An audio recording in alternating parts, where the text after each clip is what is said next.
Hello, hi అండి. Welcome to Shri audio stories. మీరందరూ ఎలా ఉన్నారు? నేనైతే చాలా బాగున్నానండి.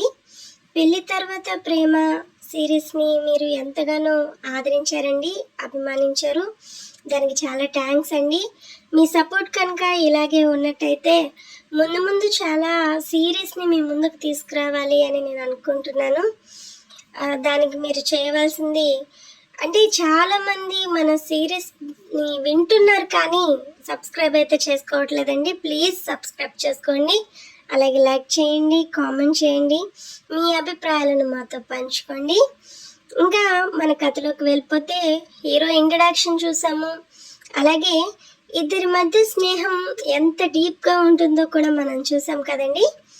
ఇక వీరిద్దరి మధ్య ఉన్న స్నేహం ఒక ప్రేమతో చెడిపోతుందా, లేకపోతే వీరిద్దరి మధ్య ఉన్న స్నేహాన్ని ఇంకొంచెం ఆ ప్రేమ ఎక్కువయ్యేలా చేస్తుందా?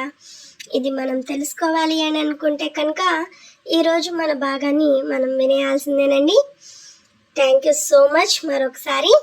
ఇక ఈరోజు మన కథలోకి కనుక వెళ్ళిపోతే, విక్రాంత్ గదిలోకి వచ్చిన మల్లన్న షాక్ అయిపోయి అలా నిలబడిపోయి చూస్తాడు. ఏంటి వీడు ఇలా నిలబడిపోయి అలాగే చూస్తున్నాడు, ఏమైంది అని అనుకుంటూనే మల్లన్న దగ్గరకు వచ్చిన అనిల్, మల్లన్న ఏంటి అలా నిలబడిపోయి అలాగే చూస్తున్నావు అని ప్రశ్నిస్తాడు. మల్లన్న అప్పుడే తేరుకున్నట్టుగా, అయ్యగారు అది ఒకసారి అటు చూడండి అన్నట్టు కళ్ళతోనే సైగ చేస్తాడు మల్లన్న. అటువైపు చూసిన అనిల్ కూడా షాక్ అయిపోయి, మల్లన్న ఏంటిది, ఈరోజు ఏమైనా విచిత్రం జరిగిందా అని అడుగుతాడు. అదే నాకు అర్థం కావటం లేదు, ఏం జరిగిందో అర్థం కావట్లేదు అయ్యగారు అన్నట్టు కంగారుగా మాట్లాడతాడు. నువ్వేం కంగారు పడొద్దు కానీ ఒక్క పని మాత్రం చేస్తావా అని అడుగుతాడు అనిల్. ఇంత టెన్షన్లో కూడా ఏంటి సార్ మీరు మాట్లాడేది, నేను అసలు కదలలేని పరిస్థితిలో ఉన్నాను అని అంటాడు మల్లన్న. నిజమేలే కానీ నాది కూడా అదే పరిస్థితి, ఒక్కసారి నన్ను గిల్లబోయి తర్వాత పని తర్వాత చూసుకోవచ్చు కానీ అని అంటాడు అనిల్. అదే కదా సార్ నేను చేస్తాను, తర్వాత మీరు కూడా నన్ను గిల్లండి అని చెప్పి ఇద్దరు ఒకేసారి గిల్లుకొని అబ్బా అని అరుచుకుంటూ గదిలో ఉన్న విక్రాంత్ వైపు చూస్తారు. అద్దం ముందు నిలబడి తను ఎలా ఉన్నది చూసుకుంటూ ఉన్న విక్రాంత్ ఆ అరుపులకు వెనక్కి తిరిగి చూస్తూ, ఓ అనిల్ మై ఫ్రెండ్ వచ్చేసావా అని చాలా సంతోషంగా అంటాడు.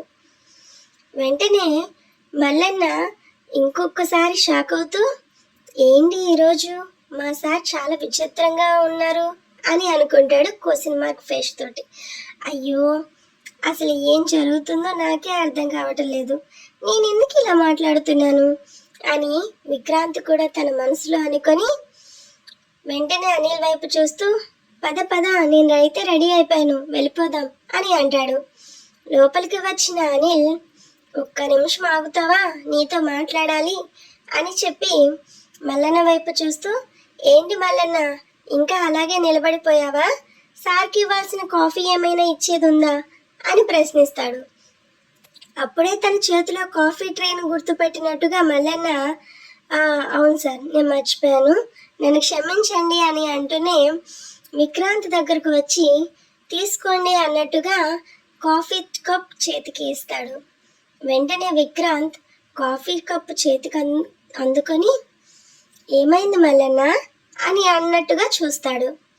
ఏం లేదు సార్, ఇప్పుడు నేను ఏదేమైనా అర్జెంటుగా బయటికి వెళ్ళి అసలు సూర్యుడు ఎటువైపు వచ్చాడో ఒక్కసారి చూసుకోవాలి, లేకపోతే నాకు పిచ్చి పట్టేలా ఉంది అని అనుకుంటాడు మల్లన్న. వెంటనే ఎలా అయినా అక్కడి నుండి జారుకోవాలి అని చెప్పి ఆలోచించుకున్న మల్లన్న వెంటనే మాట్లాడుతూ, సార్ మీరు రెడీ అయ్యి కిందకు వచ్చేయండి, మీకోసం నేను బ్రేక్ఫాస్ట్ రెడీగా ఉంచుతాను అని చెప్పి కిందకు వెళ్ళిపోతాడు. మల్లన్న వెళ్ళిపోయిన తర్వాత అనిల్ వెంటనే విక్రాంత్ వైపు చూస్తూ, ఏమైందిరా, ఏంటి ఈరోజు కొత్తగా బిహేవ్ చేస్తున్నావు అని అంటాడు. నేనేం చేశానురా, మార్నింగ్ లేచి ఫ్రెష్ అయ్యాను, అయినా ఈ రోజు ఏంటో నీకు తెలుసు కదా అంటాడు విక్రాంత్. ఏంటి ఈరోజు ఏముందబ్బా అని గుర్తు వచ్చినా కూడా గుర్తు రానట్టుగా మాట్లాడతాడు అనిల్. ఇదిగో నువ్వు ఎటువంటి నాటకాలు చేయొద్దు, ఎందుకంటే ఈరోజు ఏంటనేది నీకు బాగా తెలుసు అని అంటాడు. అవునా, ఏముంది, ఎప్పట్లానే కాలేజ్కి వెళ్ళాలి, కాలేజ్ తర్వాత ఆఫీస్కి వెళ్ళాలి అని అంటాడు అనిల్ చాలా నార్మల్గా. అంతేనా, ఈరోజు నేను బిందుని చూడాలి అనుకుంటున్నాను, ఎలా అయినా సరే తనకి ఈరోజు ప్రపోజ్ చేసి తీరాలి అనుకుంటున్నాను అని అంటాడు. హా, అంతేనా, ఇలాంటి ప్రపోజల్ చేస్తాను అని నువ్వు నాకు ఇంచుమించు 2 years నుండి చెప్తున్నావు. కాలేజ్ స్టార్ట్ అయిన దగ్గర నుంచి కూడా తన వెనకే తిరుగుతున్నావు, తన వెంటే పడుతున్నావు, తననే చూస్తూ ఉంటావు, నిద్రలో కూడా తననే కలవరిస్తూ ఉంటావు. కానీ అస్సలు ఎప్పటికి నీ ప్రేమ గురించి చెప్తావు అనేది నాకైతే అర్థం కాలేదబ్బా. అది ఈ జన్మకి కుదురుతుందో కుదరడం లేదో కూడా నాకు అర్థం కావడం లేదు అని అంటాడు విక్రాంత్. ఇదిగో చూడు, ఇలాంటి మాటలు మాత్రం మాట్లాడొద్దు, నేను చూస్తూ ఉండు, ఎలా అయినా సరే ఈరోజు బిందుకు నేను ప్రపోజ్ చేస్తాను అని అంటాడు. ఈ విషయం సంగతి తీసి పక్కన పెడితే ఒక్కసారి ఆలోచించు, బిందు పక్కనే ఇంకొక అమ్మాయి కూడా ఉంటుంది, నాకు తెలిసి తన బెస్ట్ ఫ్రెండ్ అనుకుంటా అని అంటాడు అనిల్. అవును, నీకు తెలియదేమో కానీ తన పేరు స్వప్న అని అంటాడు విక్రాంత్. నువ్వు బిందు వైపు చూస్తుంటే తన వైపే చూస్తున్నావు అని తను ఫీల్ అవుతుందేమో అని అంటాడు అనిల్ అనుమానంగా.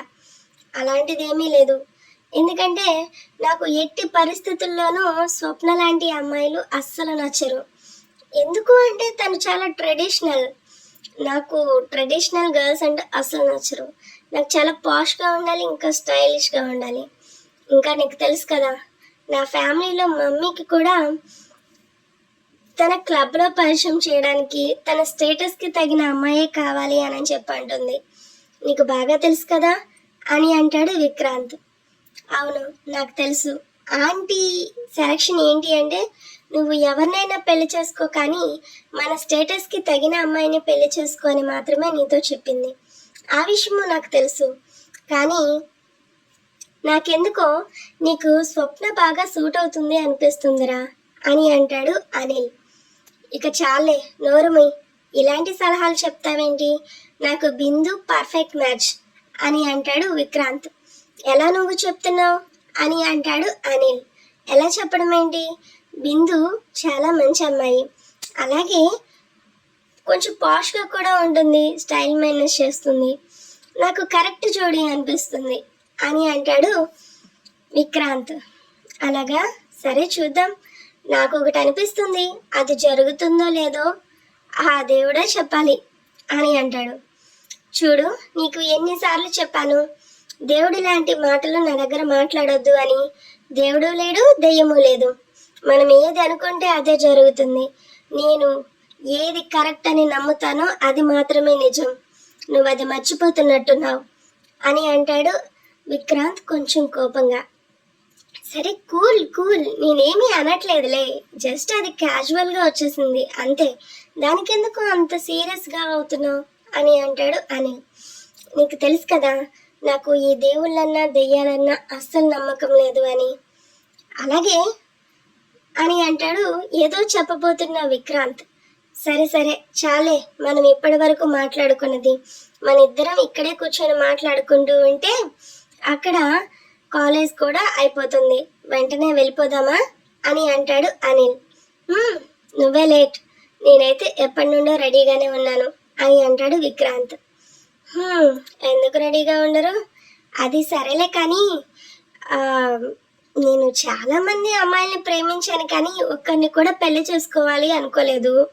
నువ్వు మాత్రం ఒకే ఒక అమ్మాయిని ప్రేమించావు, ఆ అమ్మాయినే పెళ్లి చేసుకుంటాను అంటున్నావు, ఇది నిజమేనా అని అంటాడు. నేను నీలాగా కాదు, ఎందుకంటే నా లైఫ్లో ఒకే అమ్మాయి ఉండాలి, అది కూడా నా బిందు మాత్రమే అయి ఉండాలి. ఐ లవ్ హర్, నేను బిందుని చాలా ప్రేమిస్తున్నాను, ఎంత ప్రేమిస్తున్నానో అది నాకే తెలియదు, వేరొకరికి ఆ స్థానం నేను అస్సలు ఇవ్వలేను అందులోనూ నువ్వు చెప్పిన ఆ గర్ల్కి అయితే అస్సలు ఇవ్వలేను అని అంటాడు ఎంతో కోపంగా. ఆ మాట అనడంతోనే తన చేతులు బిగుసుకుంటాయి, తన గుండె వేగంగా కొట్టుకుంటుంది. విక్రాంత్ మనసులోనే ఫీల్ అవుతూ, అసలు వీడికి ఎందుకు ఇలా అనిపిస్తుంది? నేను బిందుని మనస్ఫూర్తిగా ప్రేమిస్తున్నాను. బిందు లేకపోతే నేను బ్రతకలేను. ఎలా అయినా సరే ఈరోజు బిందుకి నా మనసులో మాట చెప్పించాలి. అలాగే తనని ఒప్పుకునేలా చేయాలి. ఏదో ఒక రకంగా ట్రై చేయాలి. Come on, do it Vikrant, do it. నువ్వు దీన్ని ఎలా అయినా చేయగలవు. ఎన్నో క్లయింట్స్ని మేనేజ్ చేసేస్తావు నువ్వు. బిజినెస్ని చాలా బాగా హ్యాండిల్ చేస్తున్నావు. అలాంటిది ఒక్క అమ్మాయి విషయంలో ఇంత తగ్గిపోతున్నావా?